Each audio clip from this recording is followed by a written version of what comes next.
Fala aí pessoal, tudo bem? Vamos agora fazer um exercício relativo a uma dúvida com respeito a um sistema trifásico. Vocês devem estar olhando aí do lado que é um sistema que você olhando, provavelmente você percebe que é um sistema bastante simples. Mas o mais importante que vocês têm que notar é que a Sesgran Hill, ela não é uma banca trivial. Então, na hora quando você olhar o sistema e ver que ele está muito tranquilo, perceba os detalhes que a gente tem aqui nessa questão, tá bom? Então é o seguinte, note que é um sistema ABC. Por quê? É só a gente olhar, por exemplo, aqui a questão do defasamento. O defasamento aqui de B seria menos 120 graus, e aqui, no caso VCN, vai ser 120 graus, né? 2π/3. Então, eu já tenho um sistema, por exemplo, da fase VAN, eu tenho aqui, no caso, meu VBN, que é menos 120, e aqui eu tenho meu menos VCN. Bem tranquilo. E aqui ele deu as correntes. Note que as correntes, ele deu também, parece que elas estão aqui defasadas também 120 graus, e de forma, né, que você praticamente tenha o valor em fase aqui de cada uma das tensões. Então, se eu por acaso tenho um sistema que eu coloque, por exemplo, uma carga em estrela e essas correntes, por exemplo, são de linha, então eu posso dizer, por exemplo, que a potência complexa vai ser, por exemplo, VAN vezes IA conjugado, por exemplo. E como eles são equilibrados, você pode, por exemplo, fazer S é igual a 3 vezes a V de fase, vezes a corrente aqui de fase. E nesse caso aqui eu tenho um módulo, né? Então aqui o valor do módulo trifásico. E aí, claro, eu tenho aqui, por exemplo, essa fase, eu posso escolher o módulo normalmente. E essa corrente de fase eu posso, claro, dependendo da carga, se a carga, por exemplo, for estrela, a gente está considerando que a corrente de linha é igual à corrente de fase. Se você quiser também fazer de outra forma, você pode transformar isso aqui em tensão de linha. Então, 3 vezes tensão de linha. Só que aí o que que acontece? Eu tenho a tensão de linha, a tensão de fase. Aqui o que que eu vou fazer? Eu vou fazer uma transformaçãozinha, né? Raiz de 3 vezes a tensão de linha, vezes a corrente de linha, também dá no mesmo jeito, tá? Então, provavelmente foi isso que você fez. O pessoal fez, pegou, por exemplo, o valor de VAN em termos, por exemplo, de fasor. Então, eu vou pegar VAN, claro que aqui a gente está chamando aqui de fasor. Então, eu tenho aqui com o valor de pico é 127 raiz de 2, então eu tenho um valor RMS de 127 raiz de 2 dividido por raiz de 2, eu tenho o valor de 127 volts. E claro, eu tenho uma corrente ali da mesma forma de 10 amperes, e aí eu tenho o valor de 3 vezes 1.200, 127, né? 3 vezes 127 vezes 10, que aí, se eu não me engano, dá 3.810, né, watts.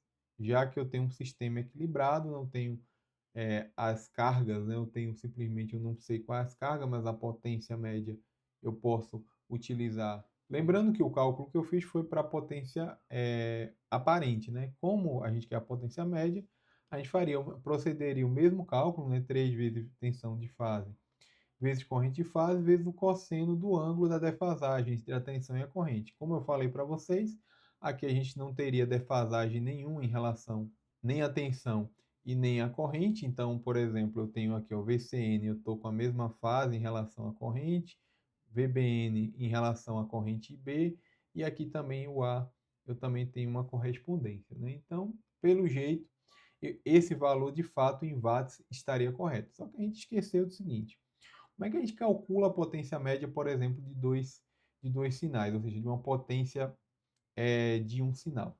Veja que, por exemplo, quando você estudou lá no módulo 1 ou na missão 01, você sabe, por exemplo, que a potência instantânea ela é dada pela tensão instantânea vezes, no caso, a corrente instantânea, né? Então, a partir dessa premissa é que você começa a fazer o quê?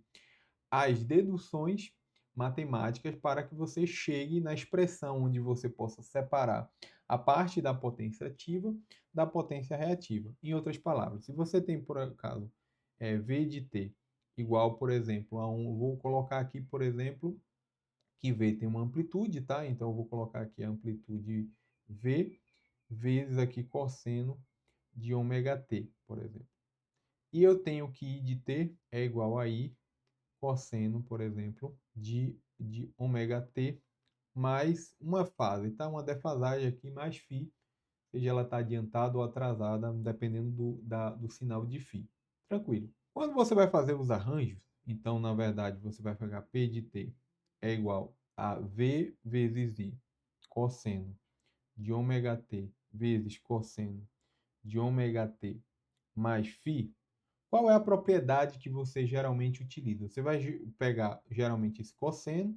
Então, você vai pegar, por exemplo, o valor de cosseno. Você sabe, por exemplo, que cosseno de A mais B é igual a cosseno A, cosseno B, e cosseno de A menos B, cosseno A menos, né? Seno A, seno B. E aqui eu tenho, por exemplo, cosseno, eu tenho cosseno A, cosseno B, mais seno A, seno B. Aí aqui o seno vai embora, eu posso somar, então eu sei que cosseno de A mais B mais cosseno de A menos B é igual a 2 vezes cosseno de A, cosseno de B.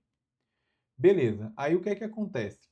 Você nota que eu consigo transformar um produto numa soma, né? Se eu colocar um meio aqui em cada um, eu consigo tranquilamente transformar o produto em uma soma. E é isso que a gente vai fazer. A gente vai pegar, por exemplo, PT é igual a V vezes I, vou dividir isso aqui por 2, eu vou ter cosseno de ômega t menos ômega t menos φ, e depois eu tenho, aqui eu posso dizer que eu vou colocar o somando, tá? Somando, e aqui eu vou ter, por exemplo, depois eu vou ter V vezes I dividido por 2, cosseno de ômega t menos φ.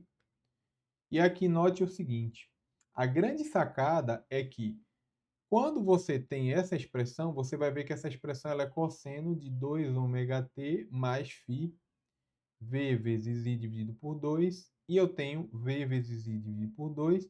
Aqui veja que eu vou cancelar, ou seja, não vai depender do tempo, vou ter cosseno de menos φ é cosseno de φ. Então, vou ter só uma defasagem, um valor. E essa expressão aqui que a gente geralmente utiliza, que é V vezes I dividido por 2, em termos, por exemplo, obviamente, da tensão de pico, né? A gente não está pensando em fasores, a gente chama isso aqui de potência média ou potência ativa. E essa parte aqui a gente chama de potência complexa, ou melhor, potência reativa, né? A potência complexa seria a soma. Então, aqui seria a nossa potência reativa, que inclusive ela tem o valor, a frequência dela é o dobro da frequência em relação à frequência da tensão e da corrente. Então, a frequência da potência ela é 2 vezes maior do que a frequência da tensão e da corrente. Mas note o seguinte, a gente só conseguiu, de fato, fazer essa simplificação por quê? Porque ambas as frequências, tanto da tensão quanto da corrente, elas são as mesmas. Ou seja, você consegue, de alguma forma, extrair potência ativa, obviamente, quando a frequência de operação da tensão e da corrente é a mesma. Nesse caso, quando você olha para a questão com mais cuidado, você percebe que a corrente nada mais nada menos é uma harmônica da fundamental. Ela está ali, ó, em 7 vezes ômega t. Então, ela está no sétimo harmônico, né, em relação a ômega t.